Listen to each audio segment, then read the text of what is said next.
Imagine you're on a tiny wooden ship, bobbing up and down in the vast, unpredictable Mediterranean Sea. The sun is blazing overhead, and the horizon stretches endlessly in every direction. You're a mariner, tasked with navigating your ship through treacherous waters, avoiding hidden rocks and shoals, and finding safe harbors. But here's the catch.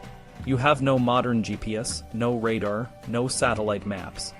All you have are your eyes, your instincts, and a few handwritten notes from other sailors. Welcome to the world of ancient mariners, where every journey was a gamble and every safe landing a miracle.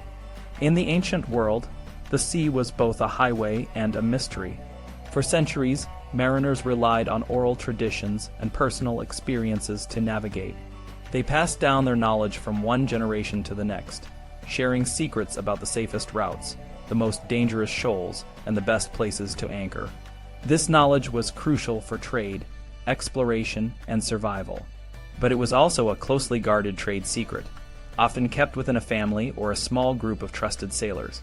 During the Great Interruption, a period from the 4th to the 14th century, much of Europe's geographic knowledge was lost or forgotten. Philosophers, theologians, and cosmographers were more interested in the grand theories of the universe and the location of mythical places like Eden. They drew elaborate maps that were more artistic than accurate, filled with mythical creatures and religious symbolism. These maps were beautiful, but practically useless for sailors who needed to know the real dangers lurking beneath the waves. In the midst of this intellectual darkness, mariners continued to accumulate and share practical knowledge about the sea. They noted down landmarks, coastal features, and other useful facts in what were called peripli, singular, periplis. A periplis was essentially a written guide for sailing, describing the best routes, the dangers to avoid, and the time it took to travel between different ports. One of the earliest and most famous peripli was written by Scylax, a Greek navigator who served the Persian Emperor Darius the Great in the 6th century BC. Scylax's periplis provided detailed sailing directions from the canopic mouth of the Nile in Egypt to the Pillars of Hercules' modern-day Gibraltar, including the number of days required for each leg of the journey and descriptions of the dangers along the way. However, written peripli were not widely used because most sailors were illiterate. They relied on oral traditions and personal experience to navigate. This meant that valuable information was often lost or distorted over time.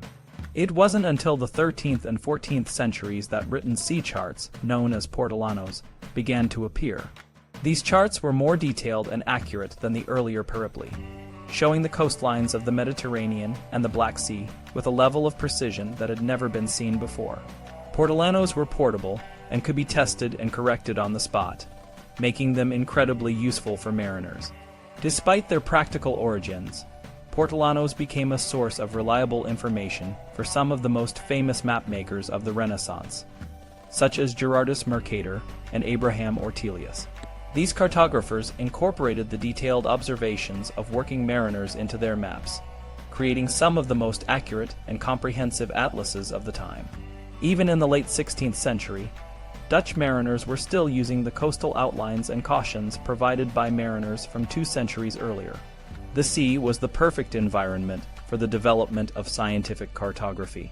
Unlike land maps, which were often based on literary and religious sources, sea charts were tested by everyday experience. Mariners couldn't afford to be misled by myths or legends. If a chart was wrong, it could mean the loss of a ship and its crew. This practical need for accuracy drove the development of new techniques and tools for navigation, such as the quadrant, astrolabe, and cross staff.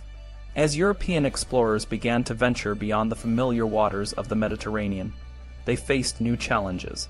The coast of Africa, for example, stretched from 38 degrees north to 38 degrees south latitude, a distance of 1/5 of the Earth's circumference. Navigating such a vast and unknown coastline required new methods for determining latitude and longitude. Mariners learned to use the altitude of the pole star, and later, the midday altitude of the sun, to estimate their latitude.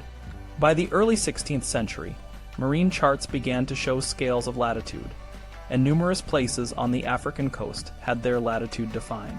Longitude, however, was a much more complex problem.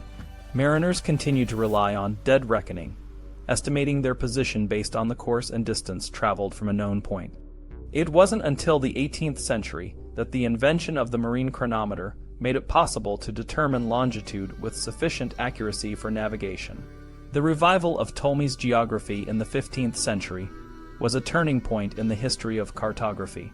Ptolemy's work, which included a system of latitude and longitude, provided a scientific and mathematical framework for mapping the Earth. Unlike the decorative and often fanciful maps of the Middle Ages, Ptolemy's maps were based on observation and measurement. His system of coordinates allowed maps to be standardized and compared, making it possible to create more accurate and detailed charts of the world. One of the most impressive examples of this new empirical spirit was the Catalan Atlas, created in 1375 by Abraham Cresques, a Jewish cartographer from Majorca. The Catalan Atlas was a masterpiece of cartography, combining the detailed coastal information from portolanos with the latest reports from travelers to Asia.